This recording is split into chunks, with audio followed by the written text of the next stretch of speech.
Ayan kamoto, kung meron kayong rep na hindi na ginagamit at itatapon nyo na lang. So, bibigyan ko kayo ng tip.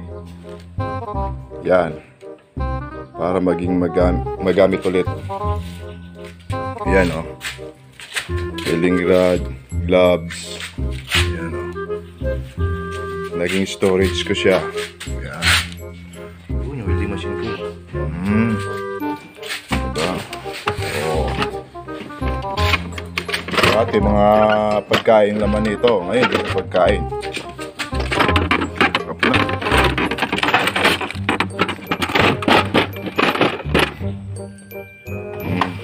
Ano boss? Ayan.